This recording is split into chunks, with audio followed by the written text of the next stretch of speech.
Are we good to get started? Yes, we are live now. Thank you. All right. Well, with that, Kevin, I can hand it over to you if you want to get us started. All right. Good afternoon, everybody. Looks like we're going to be making a little bit of a decision today on some Greenway funds, but I'll go ahead and start with a roll call. I'm Kevin Conricode, the chair of the Passive Recreation Subcommittee. Not sure the process everybody wants to take here as far as order. Bob, go ahead. Bob Gale, Land Conservation Advisory Board. All right, Matt. Matt Fusco, Land Conservation Advisory Board, Landscape Architect. Lena. Lena Richards, Parks Rec, Greenway Advisory Council. And do we have anybody else? Yeah, Bob Turner here, Land Conservation Advisory Board. All right. And Babcock.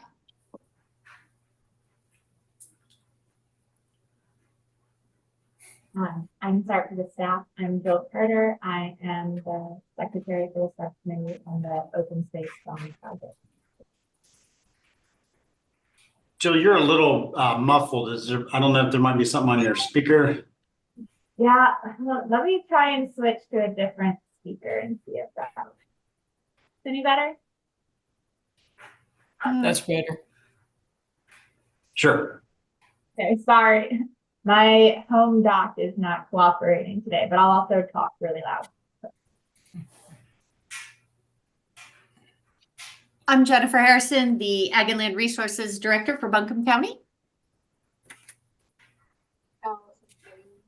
Director for Buncombe County Parks and Recreation. Can't hear. I'll follow you, Allison, and while I'm doing so, let you know that your audio is very low or cutting in and out. This is Rachel Sawyer, and I am with Strategic Partnerships for Buncombe County. Before we adopt the agenda, I just wanted to make a clarification, Kevin. So the vote today is just on which projects you want to see presentations and site visits from. So you're not deciding anything with funding at this point. Okay. That's later in this one. Okay, that sounds good. So if you want to go for agenda, please. Okay, let's go ahead and vote to approve the agenda for today's meeting, which Jill has shared on the screen for us. All in favor? Aye. Aye. Yeah. So then for the discussion and vote, this, again, last week we started talking about the projects that you want to invite back to do presentations and site visits. I know you had talked about being interested in hearing from the top 4 scoring projects as well as the Riverside Park. But we as a staff felt it was important that you all vote on that so that we can ensure transparency in this process, ensure that everybody on the subcommittee is in agreement on who you want to hear those projects and site visits from. So the first item on the agenda is to continue that discussion and have that vote. I also realized I put the second item on the agenda being those remaining questions on bond allocations, and that discussion, if you feel it might impact which projects you want to invite back for site visits, I'm happy to switch those 2 items on the order. If that's helpful. I think that would be a great idea, Jill, if you can just give us an idea what kind of money we have. And it's split between 3 other groups, 2 other groups, right? No, so if you can clarify. So we're not, so there's $10.4 million remaining in the bond. You guys have $10.4 million that you can make recommendations for. I have spoken with the staff.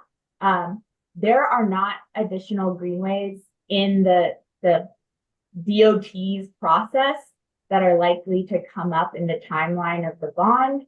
We are currently funding 3 greenways with bond funds right now, being Woodfin, technically 4 because Woodfin is 2 projects. So 4 Greenway projects with bond funds, being the 2 Woodfin projects, the Enka Heritage Trail, and now the Ferry Road Greenway. We currently have over $5.5 million just in strictly conservation easements in the pipeline.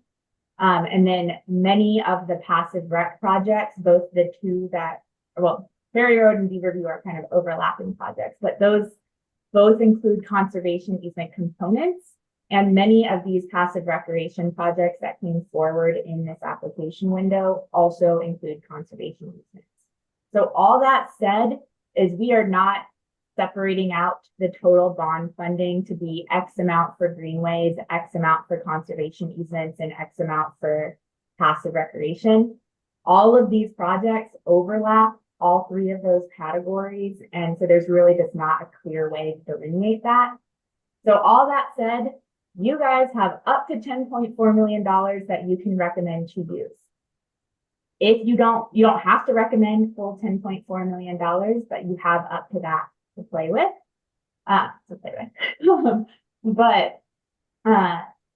if you don't recommend 10.4, or if you do and the commissioners don't approve all of that, that's where kind of your role in the recommendation process ends. And so then it would go on to kind of the commissioners to decide what happens with the remaining funds.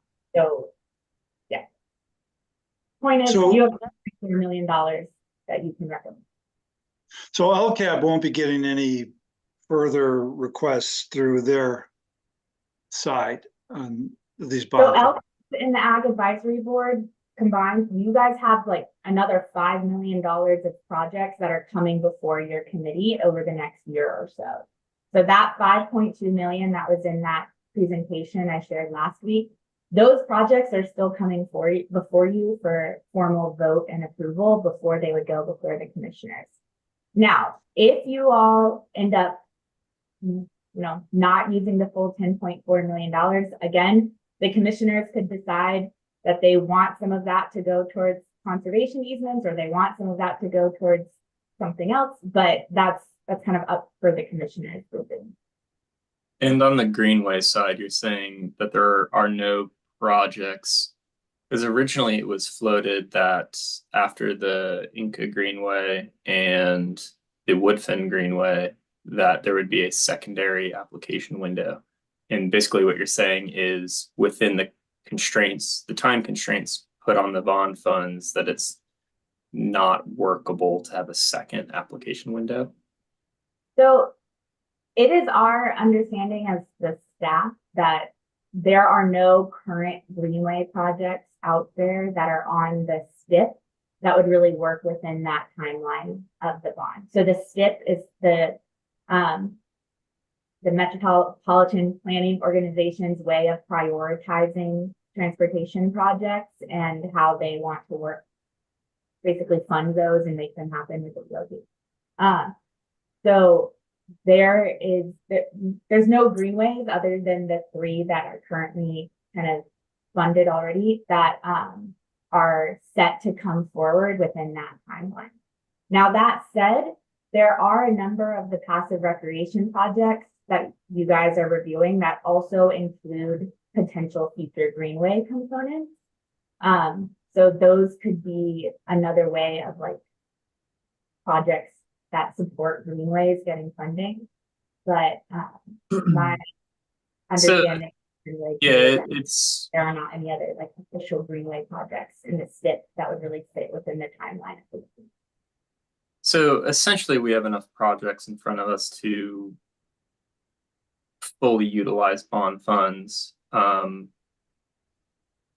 And it's sounding like there isn't necessarily any reason to, because the only reason to not fully allocate all these funds would be for future projects that we thought might outweigh these. But the only mechanism that sounds like would fit in that would be opening a second window to get more projects like these. Correct. And I will. Jill, can I ask you a question? Yeah, please. You say you've talked with the MPO and NCDOT doesn't have any projects for greenways that would be able to be funded within the window of this bond period. However, isn't it possible that there could be greenway applications that could come later that maybe are not associated with MPO? MPO doesn't control all of the money or Right. all the projects. So there could certainly be, other greenways projects that we don't know about yet that Right. would be fully locally funded and still fit within so Ferry Road, for example, is one of those where like we are fully locally funding that. So it doesn't really have to adhere to that STIP NPO process. But again, we don't know of any projects. There could be projects out there. But usually our staff has a pretty good ear to the ground of what's out there. So that's I have a question. So if I add these up, it looks like there's 10.9 million in requests of the spreadsheet, and we've got 10.4 that we can allocate. So while we might choose to use all of it, we would not necessarily be able to use fund every project. Or you might fund all the projects and maybe some of them will be at a lower funding. Well, the thing is, we're already funding 7.7 million for the Deep Review Mountain. So if you remove that one, it's 9.9. Oh, I see what you're saying. Yeah. I think my main concern is so we're reaching the point at which we're going to fully utilize the bond funds. I'm already thinking in the way of future bond referendums. And I would like to have, there's like a little bit of a strategic element here where I would like to have things to point to. I would like to have projects throughout the county. And I look here and really, not that I have a problem with any of these, I want to say yes to all of them. But one in particular is the Riverside Park in the town of Woodfin. It's to me, that doesn't really sound like passive recreation. It sounds more like an extension of a park that is already in an area that is receiving greenway funds. And I just don't want to overspend in one neighborhood when it's a county-wide bond. Who is that? I'd like to make a comment to that. I don't disagree with the rationale there. I guess the one thing to consider with Riverside Park, and I think of this much the way I think of the rad tip down in the River Arts District, is that the final completion of this park and the greenway connections, because this Riverside Park, what that funding is going to be doing is certain elements that aren't already funded, but the project is shovel ready, where there are other projects on this list that aren't. But I think this one is going to go a long way to helping fuel the potential connection further north up towards Marshall. So when I think of this project, I would take into consideration the larger regional impact once this project is implemented. Also, the town of Woodfin has contributed a significant amount. There is a lot of funding that's already been out there. So when you look at the total cost of that project of over $30 million, 3.1 is somewhat a drop in the bucket. Also, they're looking at potentially removing the dam up at the sewage treatment area north of that. I guess that's north. So that may also help fuel the efforts and people embracing that as well, which has been an American whitewater thing for many years and is just now starting to get some traction. So I guess, I don't know where we land with it, but that would be one comment I would make, even though it's a high dollar project. To me, like the rad tip, it's kind of the backbone of heading that way up the river or downriver, excuse me. And that would be an additional consideration that I would say we need to consider? Yeah, I think to me it read as if it was getting outside of greenways or passive recreation or conservation. It sounded a lot more like a park.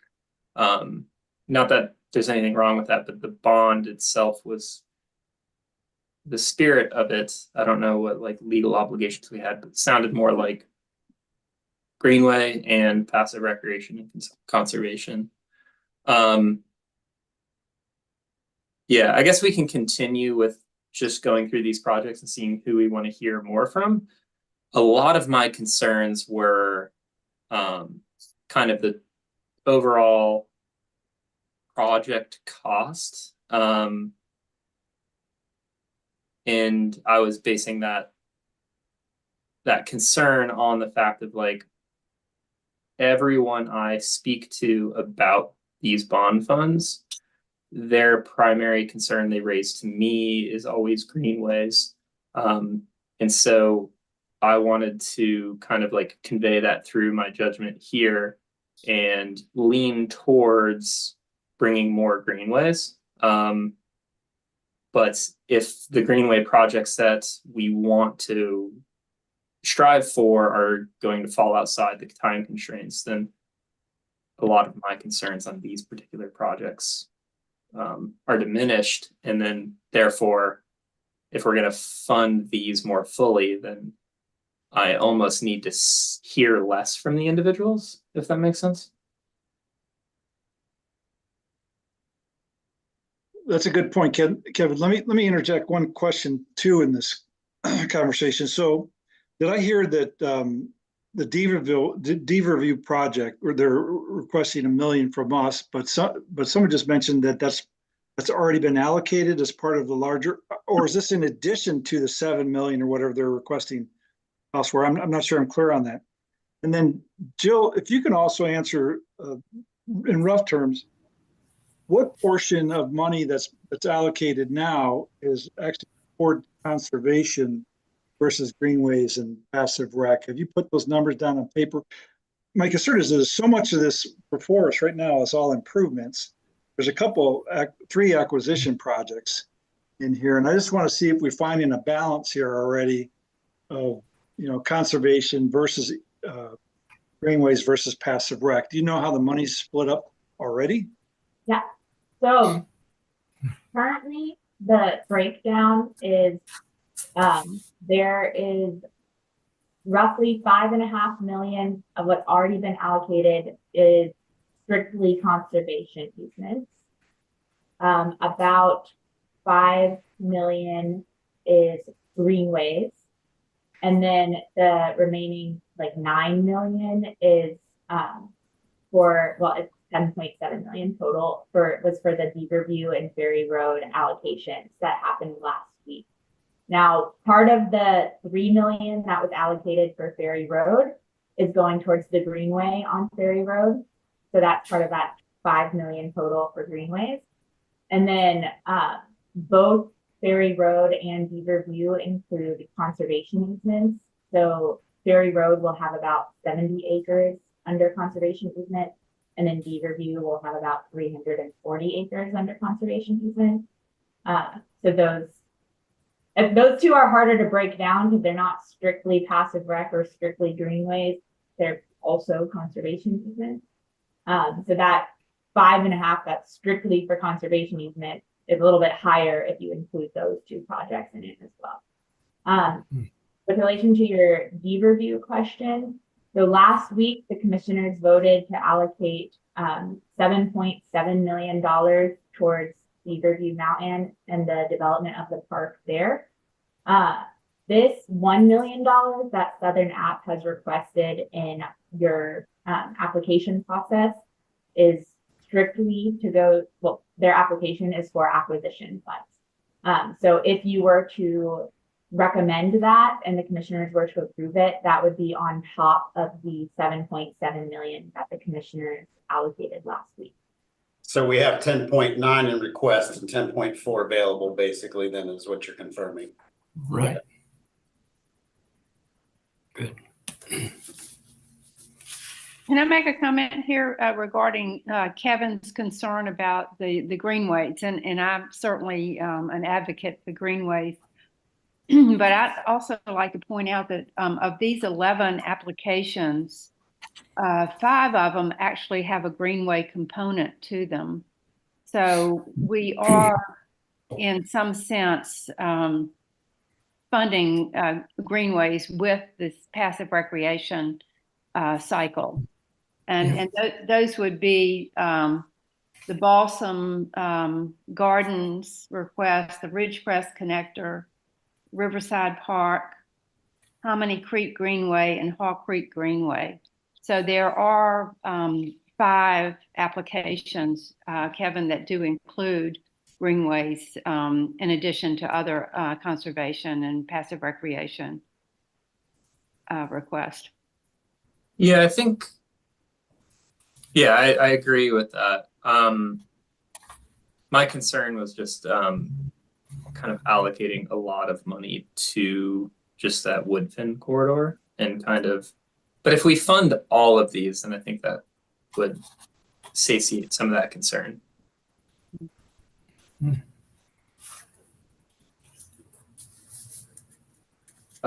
Yeah, that was my 2 cents. If that I just wanted to get off my chest. Jill, we can move forward. I mean, this discussion, I think, is all part of that larger discussion of which projects you want to see receive presentations and site visits from. So I encourage you all to keep talking about this. And if you want to, the one goal is that we do want to make sure you come to a decision and a vote on which projects you want to receive those presentations and site visits from before the end of this season. But I think this discussion is an important part of that decision. Well, then let me interject one more question, if I may. This is Bob again. So, we've been at this for a year now, basically, this process. And it feels like we just got the requests and we're rushing a bit. Does that feel that way to other people here? I mean, we don't really have a deadline or a fiscal year end or something to make these decisions. Am I correct in that? And can we set aside a couple meetings to meet with more of these, look at more of these proposals closely? Can we get the organizations to limit their discussion to 15 minutes and not give us enough information, in which case we can get 4 or 5 in an hour, or is there a timeline on this? You can certainly ask that all of the applicants get presentations. I mean, that it's y'all's time, so if that's what you do, like, you can certainly do that. Our goal was to bring the recommendations to the commissioner, your recommendations to the commissioners in August, which is why we had set aside May, June, and July to go through your project review and decision making. There's not, a strict deadline for that. Like, if we find more time for the review process, and my understanding is we can give you that time. That was just our goal, was to go to the commissioners and talk. Bob, I'll agree with you on that. Of like, I wouldn't say I felt rushed in this decision making, but taking like a little bit more methodical approach to really delving into each one of these projects, that is, I think, a brilliant idea. And I guess I feel like when I always look at these kind of things from a financial point of view, anything that's acquired today down the road is considered a good deal because the value of land is going up so fast. So I'm less concerned about hearing more and more about the acquisition projects, mainly having been on the Land Conservation Advisory Board so long and knowing how things go and all. I like to get that land protected first. The improvements are something that are always going to be needed, and they're always underfunded, but that's just an ongoing thing. And I look to, in my mind, I'm looking to future people and boards and opportunities to just continue raising money for them. And then the third thing I would say off the top of my head is that some of these smaller projects, even though they aren't very big or aren't asking for a lot of money, are the ones that get pushed aside, but are desperately needed for various reasons. So I'm not opposed to funding the small amounts because they're not as big a draw on this whole thing. And we almost have enough money to fund everything here. So that's sort of the way I'm thinking, and maybe reducing, just off the top of my head, again, without delving into everything deeply, reducing some of the money for the big asks that are lower ranked. But definitely funding the ones that are critical. Because we're close to having enough money for all of them. So, but I'm totally open to hearing presentations on them. And I don't know as much about the ones that are like the Weaverville and the Works Community Forest that has kind of involved schools and all. I'd like to know more about those, and probably, I guess I'd like to know more about the Warren Wilson's improvements funding. So I'd definitely like to hear some presentations on those, but we can hear them all. I mean, I have a lot more time maybe than some people, so I'm very flexible, but those are the things that are highest in my mind that we need to fund. For me, Well, I it's keep going back to possible that the lower asks, the smaller amounts, if we can really kind of get a handle on those, we might not even need a presentation on those because they're not as complex and they are a much lower ask. That's true. And you get a good bang for your buck on those, I think. Yeah, the communities can really use that little bit of money and make it go a long way, depending on their volunteer efforts and all. Well, it also spreads it all out more geographically, and the needs get covered more across the county than dumping it all into one or two big projects, right? So I think that's a great suggestion, Bob. Yeah, I have 1, 2, 3, 4, 5, 6 highlighted that I wanted to hear more from. And a lot of that was around reducing or seeing what they could do with less. Like the big ticket ones was the Woodman Trailhead and then the 33 acres on Sandhill. Both of those have a big greenway component to them. And kind of like as I was going through, the strategy was like that Woodman Trailhead, the piece of land they're looking to acquire is $400,000. And they want 1.6 to build a trailhead for a greenway, but the greenway doesn't exist yet. So projects like that, I think we could give a haircut to and acquire the land. And there's no reason to build a trailhead if the greenway doesn't exist yet. And so that could be a future project for that land. And then the 3 with acquisition, or I guess Beaverview Mountain feels odd to me to fund because the county commissioners already committed 7.7 to it. But we can bring them into consideration. But the 33 acres and the Woodman Trailhead both have acquisition. What would be the county? Like if the county were going to buy those, there would be some due diligence in figuring out like what the piece of land is actually worth. Like, digging in deeper to that to make sure that like the landowner isn't trying to like, you know, like use these funds to kind of get more money than the land is necessarily worth.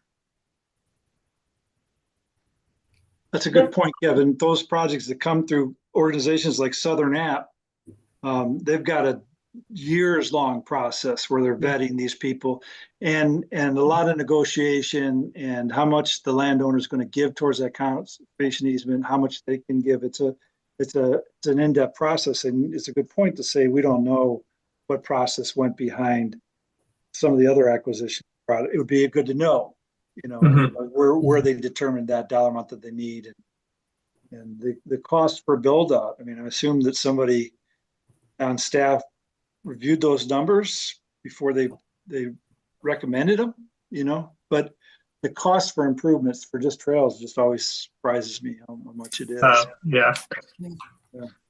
It's also, it's only 3 acres. Which one is that? The Woodman? The Woodman. And I don't think they're doing any greenway improvements. It's basically pocket park and amenities that would serve a future greenway. On the other hand, you know, it's one of those things where the Swannanoa section of that greenway connection all the way out to Black Mountain is planned and is still very much in the planning process. So having a project like that, like my comments about the Riverside, you know, would start to help plant the root for that future development. So it's kind of one of those things where it's like, I wouldn't say damned if you do, damned if you don't, but it does bring it up on my list a little bit in that sense. I guess one thought I have is that anybody who's not one of these known entities like a Greenworks or a Southern App. So we've got the Woodman one, the Works one, and the Balsam one are all some private or smaller groups that maybe we haven't heard from in our different roles on different boards. Those would definitely rise to the top in terms of seeing, you know, what's involved as far as presentation goes. And then I think the other higher dollar ones like the Riverside Park, like the Beaver View Mountain, also rise to the top for me as far as presentations go. If we're going to award all the money and it may be a matter of shaving off here and there, then maybe it's worthwhile to hear from all of them. If we have a June meeting and a July meeting and we have 5 and 5, then we could conceivably maybe have a special meeting before August to be able to make those recommendations. Yeah, I am for that because essentially if every project took a 5% haircut, we're good. You know, it's like there's nothing on here that's like a glaring no. Yeah. When I was reviewing these, it was under the assumption that like I wanted to save money for future greenways. So I was being very harsh. But yeah, I don't think anybody here, nobody's raised a red flag to say like this project shouldn't go forward. I very much want to say yes to everybody. So getting everybody in front of us and saying like, what would you do if we awarded you 90%? Because like, I know with like the Camp Greer and Town of Weaverville, with the 2 trail networks they're doing, it's like, it's very much where you're paying per mile. And instead of, you're just eliminating one side loop if you take a 10% haircut on the project. So it would be good to get them in front and be, you know, like straightforward with what the funding will look like. I like the way this discussion is going a lot. I think that, you know, by spreading it out as much as we can, we include everybody we can in the county. But I have a question, Jill. Do you know how many organizations or projects that were vetted didn't make this list? Or did basically everybody who asked for money got somewhere on this list? Or can you give us some idea there? Everyone who submitted an application meets our eligibility and legal requirements. So all of these people made it through that vetting, which I will say all of these projects also had been like having conversations before the application to make sure that their projects like fit with what we were trying to do with this one. So in that sense, they were they were vetted. And then the scoring committee provided in their, score report, they provided additional comments around like the organizations or the projects themselves. And if they had concerns about either, they those in their comments, and it was reflected in the score message. So for items like under feasibility or let's say long-term care, if we recommended a project for $1 million and the improvements were made 5 years down the road, it's gone to heck. I mean, we have no recourse or anything. We have to be assured that the organizations there's a plan, right? And that's part of the application process, the plan to maintain those improvements, right? Yeah. And so staff would have, in that vetting process, looked hard at these issues, right? And it's just, I'm just surprised nobody got rejected. No, somebody applied and they just said, no, you didn't make the cut. So the staff's judgment of, the capacity of the organizations to carry out the project or to maintain it, like those are reflected in the score. So if, a project scores lower on, for example, the long-term management and maintenance, that's because staff felt that either the plan that they provided for that long-term management and maintenance was weak, or that the organization itself was not capable of carrying out that plan. And, relatively, right, to the score. So that is reflected in there. Jill, I have a question about voting when it comes to that point, and not to change the subject, but as we're thinking about what we as individual members, what we would like to see, is the vote on our part going to be an up or down, yes or no, or is it going to be a ranked where we rank them 1 through 4, and then you put all those numbers together to come up with a priority? How is that going to work? Which is important to me as I think about how we're going to approach our thinking on these projects. You mean in terms of today's vote of which projects you'd like to see presentations for, or in terms of the vote? No, in the final. I think that can be up for discussion, right? So you can say, these are all the projects we recommend and the amounts that we recommend, and then give that to the commissioners, and they can, review your recommendations and vote accordingly. But I think in your recommendation, you can also say, we recommend all of these projects, but these X number are like the priorities, or you could say these are our ranking of projects in terms of, what we would most like to see allocated funding versus this. So if you guys want to be able to include that sort of prioritization in your recommendations, I think that's great. And Jill, just adding on from a process standpoint, at the very final stage, it will be helpful to have this subcommittee vote on a slate with names of projects and recommended amounts. And that would be the sort of the up or down to see, does this have unanimous or majority support this slate? Prior to that, there could be some in between kind of process votes where maybe each member brings their rankings, or each member looks at the list of recommended projects and suggests an amount, and we can, as staff, support the committee in arriving from those individual recommendations to a group recommendation. But ultimately, we will want to have a group recommendation. I think that makes sense, Rachel, because I think we're all coming at it from a different direction, and our priorities and our background would say that we're going to be coming at it from a different direction. So doing a preliminary ranking might be helpful before we do a final vote.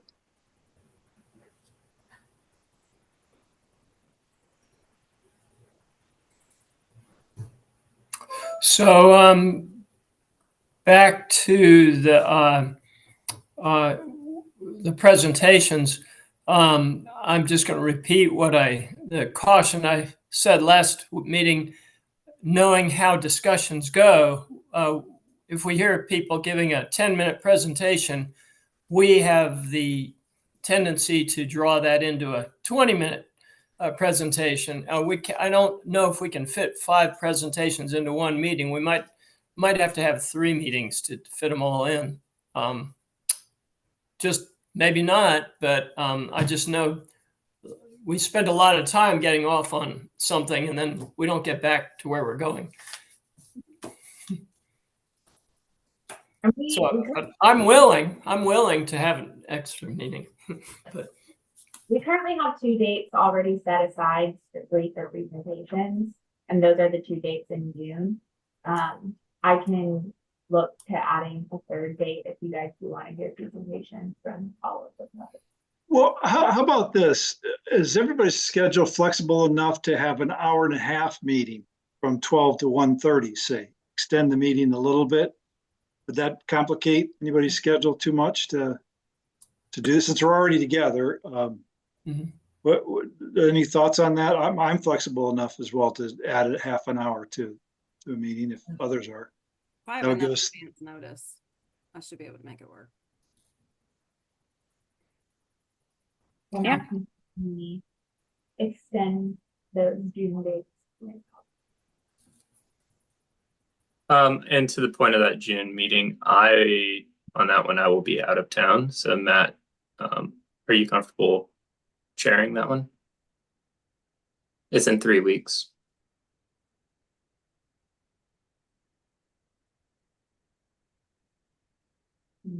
Is Matt there?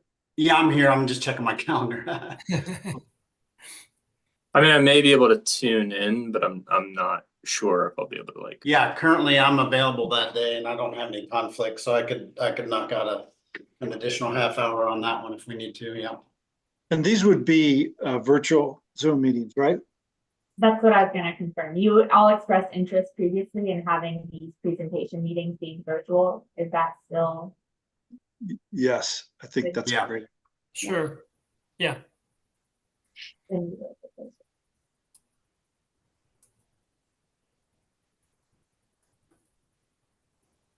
Okay. I am going to ask that Matt, or sorry, that Kevin, you hold a vote on the projects you want to get through. So right now I'm hearing that all of them, but I'll let you. Oh, okay. So we can go through these projects from the top to the bottom and vote yes or no if we want to hear. Are we looking for just a majority wants to hear and we'll go with it? Okay, and we have myself, 2, 3. There's 6 subcommittee members. Okay. There's 6 members here. Okay. Let's vote Just to first. save you from too many votes, if we think that there's a likelihood that they'll all be recommended to move forward, you might be able to accomplish that with 1 roll call rather than 6 members times however many projects there are. Does anybody have a project they do not want to hear more from? If so, say aye.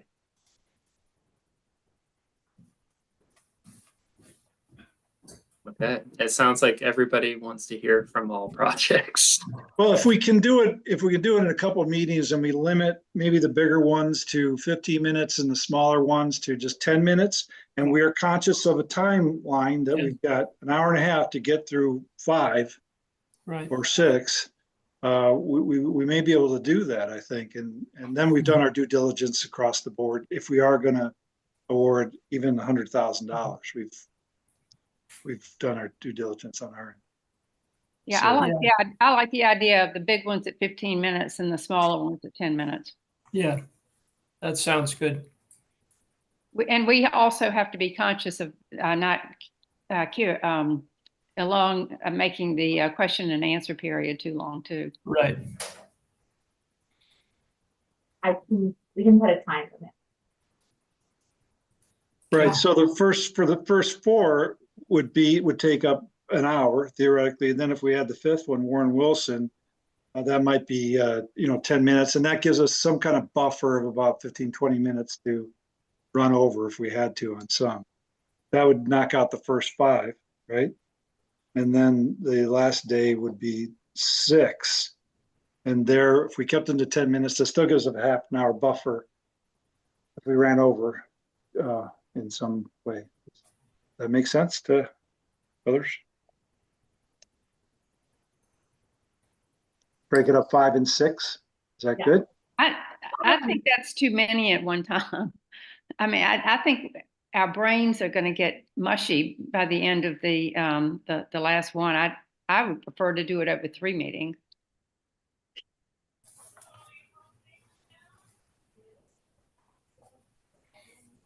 I think that would be ideal. It's just a matter of whether it's feasible for everybody. Like people that are working a lot. Do we want to? Matt. So we have, I'm just pulling up the special meeting schedule that I shared last week. But we have,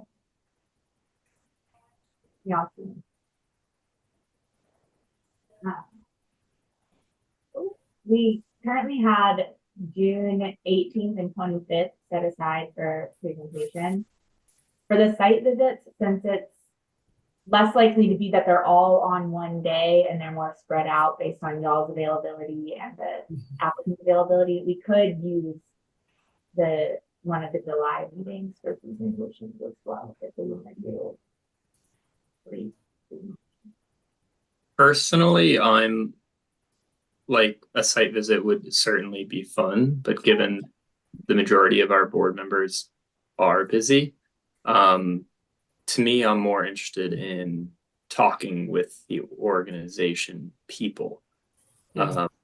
Because all of these projects had a parcel number where you can look it up on GIS and kind of get the information. Going to a wooded lot, well, I don't think adds a lot. At least for me, like going up to Beaverview, it's a beautiful afternoon. However, I can pull up the information I need from GIS and see what neighborhoods it's near. And being that these aren't like a lot of our land conservation advisory board projects that are a major part of protecting them is, maybe sometimes rare species, that kind of thing. This is more passive parks. I feel less the need to visit them. I'm more interested in whether they offer access to, some lower income people, or they're urban and they're critical areas to protect the land, that kind of thing, against development. So I'm with Kevin on that. I'm okay with. I feel less the need to go visit them than I would on those other kind of projects. Right, Bob, and as we found in LCAP site visits, you can never get everybody together. Usually it's 1 or 2 people, but as long as we have 1 or 2 people from our group who go to a site, and I think it should probably come down to after the presentations, whoever wants to go visit a site, then they voice their request and arrange it at a time where 1 or 2 others might be able to join, that kind of thing. But we're never going to get a group out there. I think if we had 1 or 2, that's all we're going to get on any particular site visit. So yeah, I agree. I like that. I'm okay with that. So after, if we could get meetings done in June and then we have July open, I mean, I know I could commit to 2 or 3 site visits if they were justified. I could do 2 easy. So yeah, me too. So and that's probably all I wanted. After the presentations, we may spark some interest in going out to see to get a better grip on things on site. Mm-hmm. So I don't think we can commit to site visits until the presentations and we know more what we need to see. So that goes back to I understand some concerns and trying to it's hard, an hour and a half meetings back to back, but I still would recommend think suggest 2 meetings in June, and maybe if we needed a third in early July with July 4th holiday, maybe after that or something, we could squeeze another one in and still do site visits. But I think some of these presentations are going to be pretty quick, and it is hard. It would be better if we could do 1 or 2 a day. But we just don't, Jill, have you talked to any of these folks about making a presentation? Yeah, so I went ahead and reached out to the applicants and let them know what dates we were looking at for the presentations so that they could put holds on their calendars in case they were asked to give a presentation. So they're all aware that of those 2 June dates that we've been looking at. And I can also, now that we're asking everybody to come back and give a presentation, I can also offer that July 9th date as a third option. For your presentation. I'll just make sure that they're evenly paced out between those meetings, so we don't have 20 people. I will say, I know you mentioned interest in having like the top 4 or 5 all give a presentation on one day. I don't know that will align well with the applicants' schedules.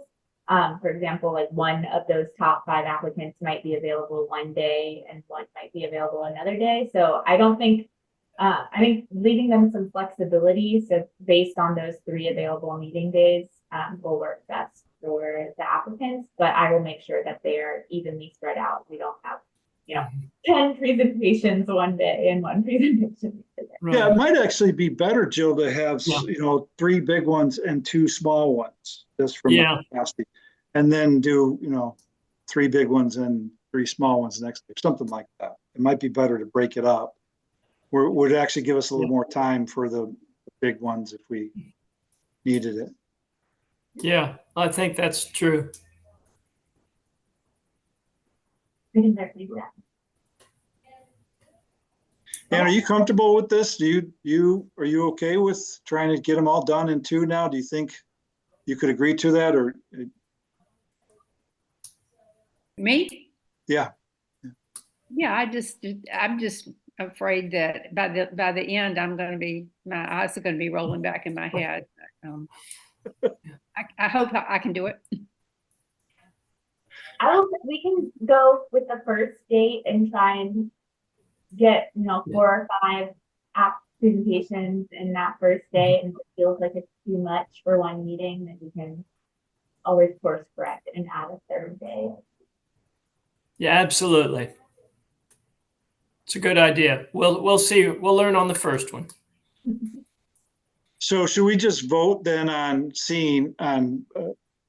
meeting with all of them and allow you, Jill, to try and organize it in a way where it makes sense with the partner organizations from their time schedule, and mixing in some big and small? And I think that's a great suggestion. I think Jill can handle that, and I'd be okay with how it came out.